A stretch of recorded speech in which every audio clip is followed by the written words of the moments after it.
नमस्कार, मेरा नाम डॉक्टर रीना है। आज इस वीडियो में हम कोलेस्ट्रॉल के बारे में बहुत ही सिंपल तरीके से जानेंगे कि होता क्या है, कितने तरीके का होता है, क्या कारण है जिसकी वजह से कोलेस्ट्रॉल बढ़ता है, ये क्या क्या बीमारियां कॉज कर सकता है, इसका मैनेजमेंट क्या है और कोलेस्ट्रॉल के लिए हमें कौन सी जांच करवानी चाहिए। तो वीडियो को आखिर तक जरूर देखिए। तो चलिए शुरू करें। कोलेस्ट्रॉल, जिसे वसा फैट के नाम से भी लोग जानते हैं। कोलेस्ट्रॉल का नाम सुनकर अक्सर दिमाग में बीमारी जैसे कि दिल का दौरा, लकवा लगना, ये सब आता है। लेकिन क्या आपको पता है कोलेस्ट्रॉल अच्छा भी होता है? जी हाँ, चौंके मत। कोलेस्ट्रॉल हमारी बॉडी के नॉर्मल फंक्शनिंग के लिए बहुत जरूरी है। हमारी बॉडी में कोलेस्ट्रॉल को लीवर बनाता है। जी हाँ, ये अच्छा भी होता है, ये बुरा भी होता है। जो अच्छा कोलेस्ट्रॉल होता है उसको हम HDL कहते हैं और जो बुरा कोलेस्ट्रॉल होता है उसको हम LDL कहते हैं। तो हमें चिंता कब करनी चाहिए? जब भी बुरा कोलेस्ट्रॉल का लेवल नॉर्मल से ज्यादा बढ़ जाए हमारी बॉडी में, तो हमें चिंता करनी चाहिए। तो जानिए क्या कारण है जिसकी वजह से कोलेस्ट्रॉल बढ़ता है। बैड कोलेस्ट्रॉल मेनली दो कारणों से बढ़ता है। पहला, हमारी डाइट, अनहेल्दी डाइट, जो डीपली फ्राइड फूड है, प्रोसेस्ड फूड है, एनिमल मीट है, एनिमल फैट है, वेजिटेबल ऑयल जिसको हम वनस्पति घी या डालडा के नाम से भी जानते हैं, एग का येलो पोर्शन, कोकोनट ऑयल, ये सब। दूसरा है हमारी लाइफस्टाइल, कि हम कितनी फिजिकली एक्टिव है, कितना हम फिजिकल वर्कआउट कर रहे हैं, कितना हम फिजिकल एक्सरसाइज कर रहे हैं, हम स्मोकिंग तो नहीं कर रहे हैं, अल्कोहल, हमारा वजन कितना है। अभी बैड कोलेस्ट्रॉल क्या क्या बीमारियां कॉज कर सकता है, इसको एक एग्जांपल से समझिए। मान लीजिए हमारे पास एक नोट की गड्डी है, वो नोट की गड्डी हमारा कोलेस्ट्रॉल या फैट है और उसको हमने एक रबर बैंड से उसको सिक्योर कर रखा है। तो जो रबर बैंड है वो हमारी ब्लड वेसल्स है। तो डेली हम उसमें नोट ऐड किए जा रहे हैं। तो एक टाइम आएगा कि जो हमारा रबर बैंड है वो लूज हो जाएगा। तो उस लूजनिंग को हम कहेंगे बलूनिंग। तो ये हमारे बलूनिंग ऑफ ब्लड वेसल्स हो जाती है, जिसको हम एन्यूरिज्म कहते हैं। और एक टाइम आएगा कि जो रबर बैंड है वो टूट जाएगा। तो उस टूटने को, फटने को हम हेमरेज कहते हैं। तो ये एन्यूरिज्म कोज कर सकता है, हेमरेज कोज कर सकता है।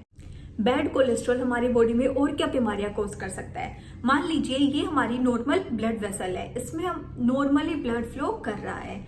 हमारी अनहेल्दी लाइफस्टाइल की वजह से, अनहेल्दी डाइट की वजह से, हमारे मोटापे की वजह से धीरे धीरे इस ब्लड वेसल में फैट, जो बैड कोलेस्ट्रॉल है, वो एक्यूमुलेट होना शुरू कर देगा। तो एक टाइम आएगा कि जो ब्लड फ्लो नॉर्मली इजीली कर रहा था वो हमारे ब्लड वेसल्स के ऊपर प्रेशर क्रिएट करना शुरू कर देगा, तो जिससे हमारा ब्लड प्रेशर बढ़ जाएगा। और फिर धीरे धीरे एक टाइम आएगा कि ये फैट इतना ज्यादा एक्यूमुलेट हो जाएगा इसमें कि ये हमारे जो ब्लड वेसल की इनर वॉल है उसके ऊपर फ्रिक्शन क्रिएट करना शुरू कर देगा। तो जो हमारे ब्लड वेसल की इनर लाइनिंग है वो ब्रेक होना शुरू हो जाएगी। और हमारी बॉडी की इन्नेट टेंडेंसी होती है कि जो भी हमारी बॉडी में डिफेक्ट हो वो खुद ही उसको हील कर दे। तो उसको हील करने के लिए वहां पे प्लेटलेट्स आएंगी और वहां पे थक्का जमा देंगी और वहां पे थ्रोम्बस फॉर्मेशन कर देगी। तो इससे दो चीज हो सकती है, क्या तो हमारी ब्लड वेसल हील हो जाए, अगर हील नहीं होगी और वो फ्रिक्शन इतना ज्यादा क्रिएट कर देगी कि जो थ्रोम्बस है वो टूट के हमारे ब्लड में गिर जाएगा, साथ में जो फैट है वो भी टूट के हमारे ब्लड में गिर जाएगा और हमारे ब्लड के थ्रू वो फ्लो करेगा हमारी बॉडी में। तो जहाँ पे ये छोटी ब्लड वेसल्स रहेंगी वहां पे जाके वो अटक जाएगा और वहां का ब्लड फ्लो बिल्कुल ही बंद हो जाएगा। एथेरोस्क्लेरोसिस कोज कर सकता है। ये हमारी बॉडी के डिफरेंट ऑर्गन्स में जाके छोटी वेसल्स को ब्लॉक कर सकता है। तो ये ब्रेन में स्ट्रोक कोज कर सकता है, हमारे हार्ट में ये चेस्ट पेन कोज कर सकता है जिसको हम एंजाइना कहते हैं, हार्ट अटैक कोज कर सकता है जिसको हम मायोकार्डियल इन्फेक्शन कहते हैं। अब सवाल है कि हम इस बैड कोलेस्ट्रॉल को मैनेज कैसे करें। इसके लिए हमारे जो कारण है उनके ऊपर हमें फोकस करना पड़ेगा। तो सबसे पहले उस नोट की गड्डी में हमें एक्स्ट्रा नोट डालना बंद करना है, यानी कि हमारी जो डाइट है, जो हम फैट रिच डाइट ले रहे हैं उसको बिल्कुल बंद कर देना है।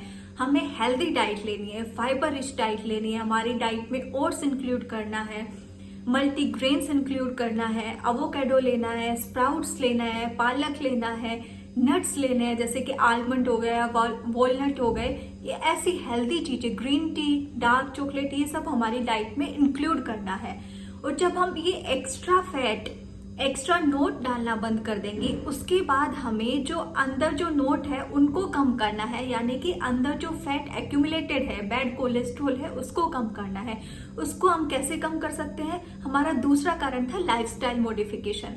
तो हम अपनी लाइफस्टाइल को मॉडिफाई करके, हम एक्सरसाइज करके, वर्कआउट करके, अपने वेट मैनेजमेंट, अपने वेट को मैनेज करके हम कर सकते हैं। अब कोलेस्ट्रॉल के लिए कौन सी जांच होती है? कोलेस्ट्रॉल के लिए खाली पेट हमारे खून की जांच होती है, जिसमें लिपिड प्रोफाइल टेस्ट होता है, जिससे हमें पता चल जाता है कि हमारे बैड कोलेस्ट्रॉल कितना है बॉडी में, हमारी बॉडी में गुड कोलेस्ट्रॉल कितना है, टोटल कोलेस्ट्रॉल कितना है।